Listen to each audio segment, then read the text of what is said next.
배 대표님, 네.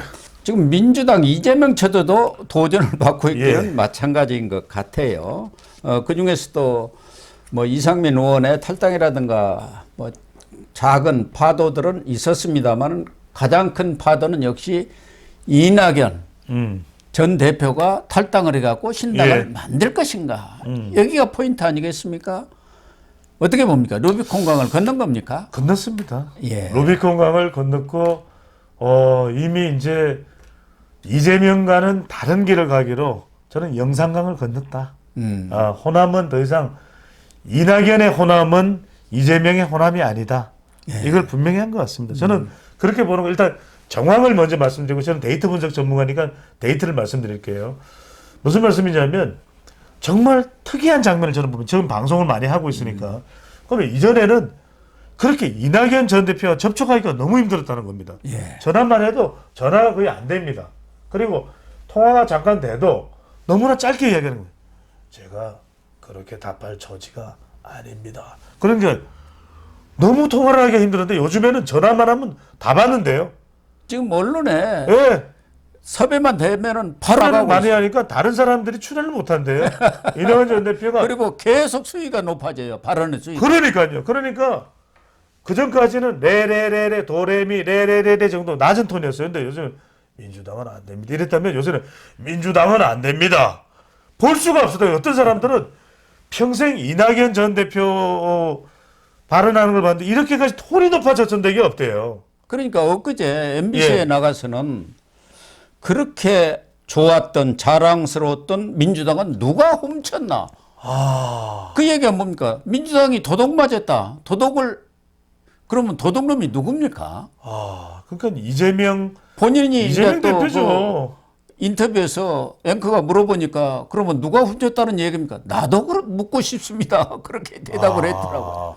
그러니까 거기까지 얘기를 했고 되돌아갈 수가 없습니다. 민주당은 지금 너무 변했고 너무 낯설다. 예. 나는 23년간을 이 민주당에서 정치를 예. 한 사람인데 나도 낯설어가지고 이게 옛날 민주당 맞나 이런 생각을 하고 있다. 그런 예. 이야기 아닙니까? 그러니까 자신이 알고 있는 이낙연 전 대표가 알고 있는 DJ의 민주당 또 문재인 정부에서 초대 총리를 했지 않습니까? 네. 그런 민주당이 아니라는 거예요. 그러니까 말 그대로 엄숙하고 근엄하고 진지했고 동아일보 동경특파원까지 했던 사람이 이제 나이 70이 돼서 변하는 겁니다. 원래 안 변한다 그러잖아요. 그런데 사람은 안 변한다 그러는데 변해버린 거예요. 나 도저히 못 참겠습니다. 이거예요. 그러니까 밖으로 집어 던지는 겁니다. 근데 뭐 신당을 창당할지 어떨지는 모르겠습니다만 이제는 안 하겠다는 선을 그은 것만은 분명해 보입니다. 왜 그러냐면 첫 번째로는 이념입니다. 이념이 이낙연 전 대표가 추구하는 이념과 완전히 안 맞아요. 네. 왜냐하면 선거제, 그다음에 전당대회 룰 생각이 맞질 않아요. 그러니까 이걸 어떻게 절충을 할 수가 없는 겁니다. 그러니까 이재명 대표가 어떻게든 마음을 좀 돌려보려고 또는 그렇게 해야 이탈하는 표를 갖다가 좀 더 다독거릴 수가 있으니까 만납시다 그래도 지금 만날 이유가 없습니다 하면서 거절을 해버려요. 이낙연 전 대표가. 사진 한 장 찍고 단합하는 척하는 그런 회동은 만나서 뭐 하느냐 아무 의미 없다. 그 얘기 안 한다는 겁니다. 그러니까 자기 생각대로 하는 그 민주당에 내가 발을 들일 이유가 없다. 만날 이유가 없다. 이렇게 하는 거예요. 정책과 관련된 부분도 이낙연 전 대표가 생각하는 그런 정책 방향이 아니라는 거예요. 근데 중요한 게 여기서 핵심은 사람입니다. 사람이 완전히 달라요. 그러니까 이재명 대표의 개딸, 그 다음에 친명 강성주의자들하고 다른데 최근에 이 여론 관련해서 이 리서치 뷰가 자체 조사로 차기 이 진보 진영 지도자 조사를 한 게 있습니다. 그 지도자를 보면 거의 요지부동이었는데 결과 변해요. 이재명은 거의 변화가 없거나 이재명은 조금 내려오는데 이낙연은 올라가요. 그동안 요지부동이다. 올라가요. 그 다음에 또 하나가 뭐냐면은 호남에서도 변화가 좀 있어요. 그러다 보니까 지금 이낙연 전 대표가 저는 데이터 분석 전문가는 깨달은 게 뭐냐면 그동안에 이낙연 전 대표는 지금 지루할 정도로 뭐가 옳으냐를 굉장히 강조했잖아요. 네. 고 박사님께 여쭤봅니다. 정치는 현실 생물과 같은 정치는 옳은 게 더 먹힙니까? 강한 게 먹힙니까? 강한 게 먹히죠. 강하게 먹힙니다.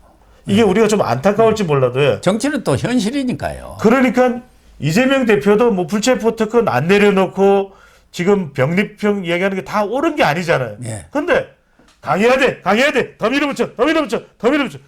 이렇게 가는 거거든요. 이낙연 전 대표가 깨달았어요. 그래?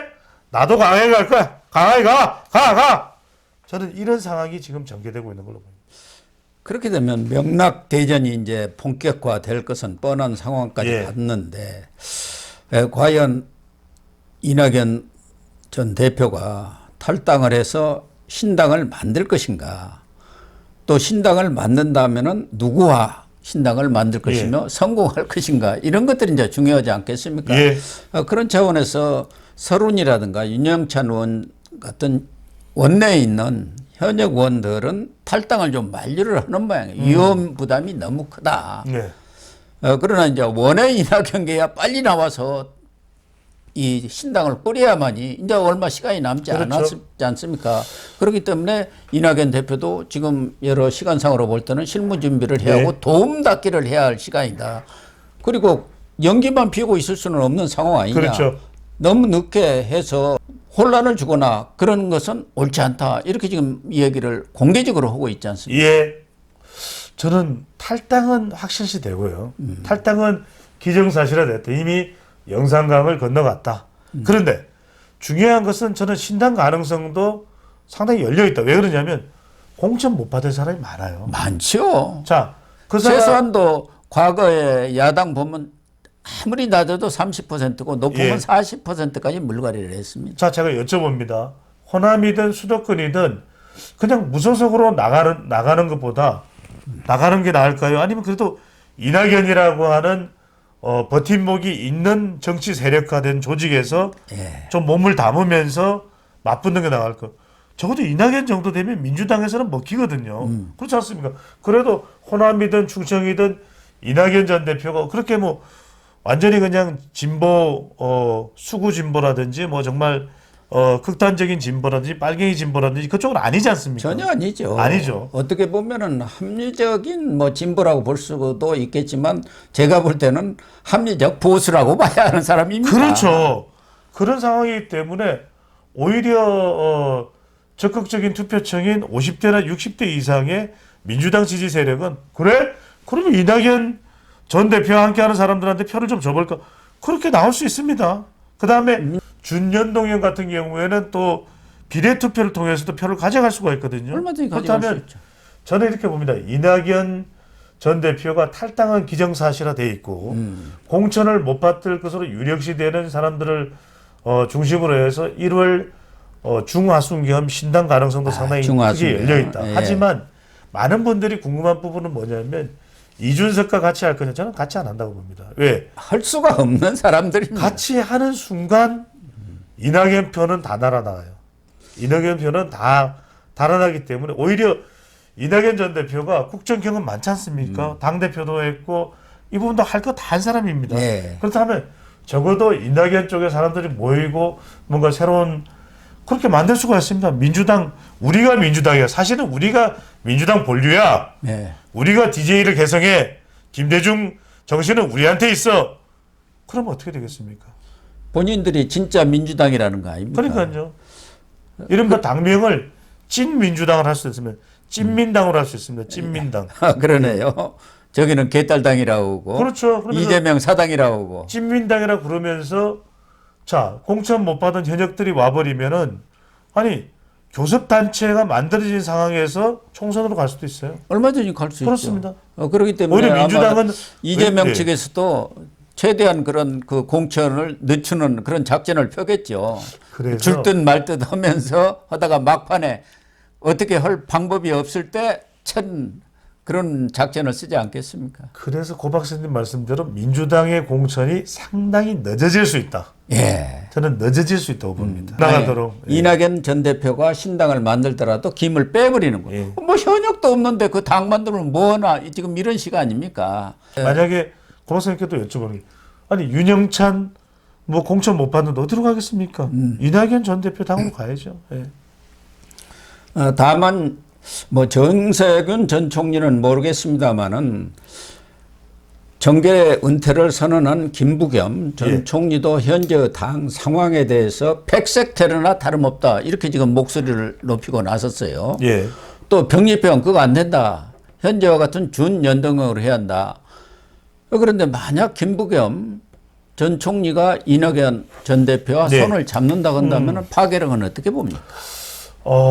파괴력이 있겠죠. 왜냐하면 영혼함의 결합이거든요. 네. 민주당 두 총리의 결합이고 김부겸의 존재감도 무시할 수 없습니다.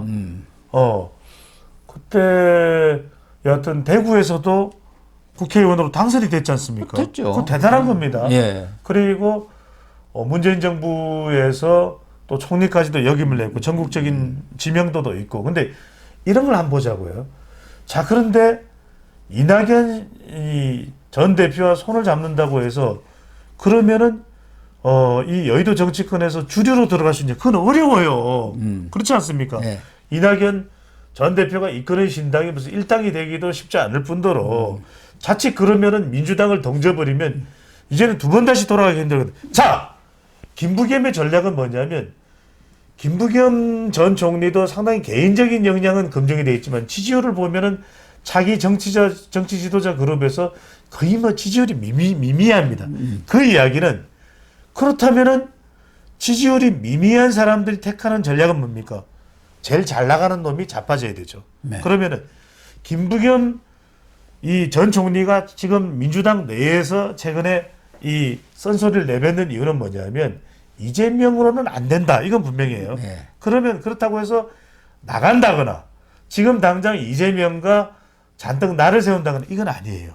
그러니까 이재명이 어쨌거나 이재명 대표가 총선에서 또 뭐 재판으로 인해서 자빠지면 넘어지면 그때 이낙연은 아니잖아요.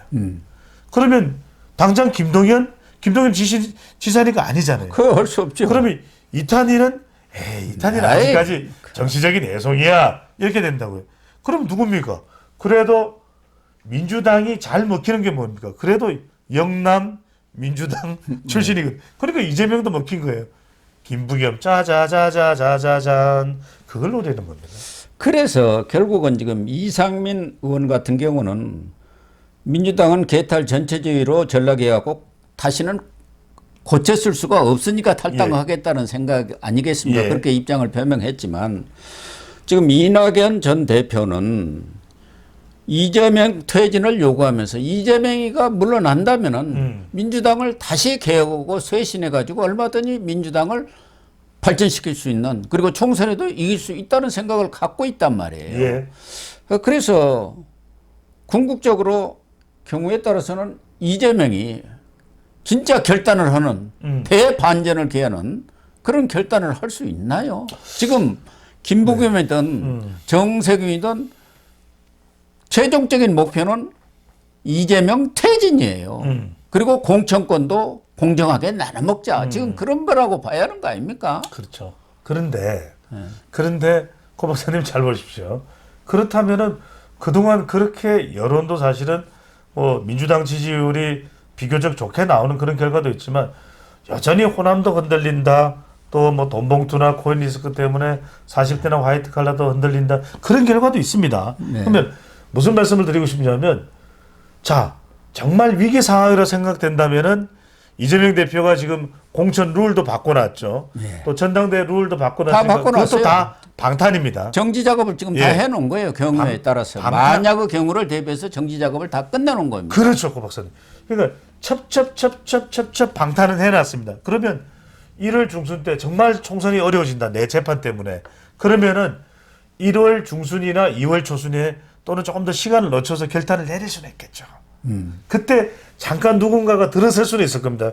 그것이 뭐 김두관이 됐든 김부겸이 됐든. 그렇지만 그 사람들 세상일까요? 그 사람의 민주당일까요? 아닙니다. 아바타죠. 여전히 이재명의 민주당이거든요. 그것 정도는 할 수 있다. 그러니까 총선에 지면은 이재명도 까당이기 때문에 총선을 이기기 위해서 그건 할 수 있을지 몰라도 그건 잠깐 동안 일종의 정치적인 일종의 전략 차원에서 국면 전환을 시도하는 것이지 그게 결정적으로 이재명의 민주당을 내려놓는 것은 아니다라고 봐야 되겠죠. 그래서 뭐 김두관 이야기가 한때 또 나왔던 적이 있지 않습니까? 김두관이도 그걸 노리고 목소리를 좀 높였죠. 결과적으로 그러면은 이낙연 전 대표의 탈당, 그것이 신당으로 이어질지 여부는 좀 더 지켜보더라도 예.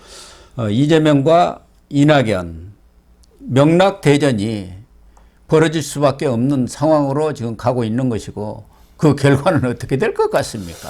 좀 장기적으로 볼 수도 있잖아요. 그렇죠. 이건 뭐 총선 후에도 계속 이어질 것 같아요. 그러니까요. 왜냐하면은 이낙연 전 대표가 대권의 꿈을 놔버리면 그럴 리가 없어요. 그런데 지금 그걸 갖고 있단 말이에요. 예. 그러니까 이게 장기전으로 들어갈 가능성이 있죠. 아니 고 박사님.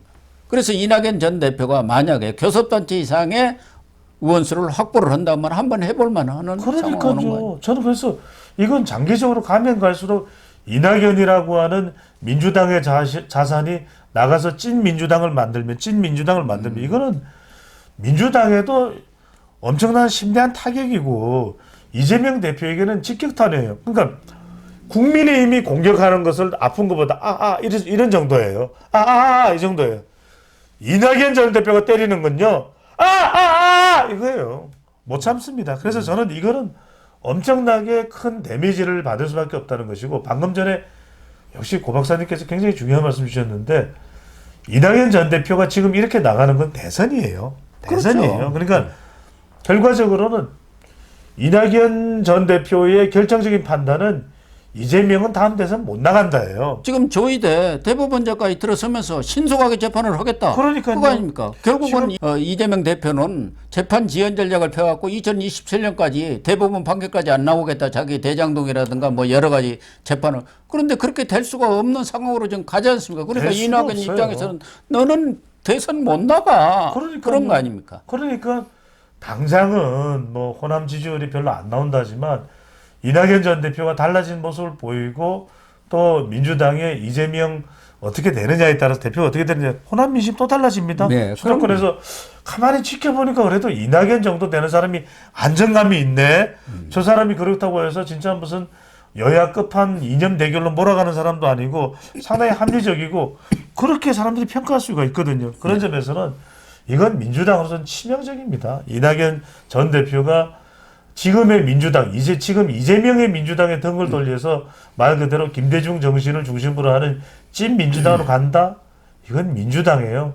이재명 대표에게 치명타입니다. 네. 조만간 본격화될 명락대전 좀 더 지켜보도록 하겠습니다. 네, 시청자 여러분. 오늘 방송은 여기서 마치도록 하겠습니다. 시청해 주셔서 감사합니다.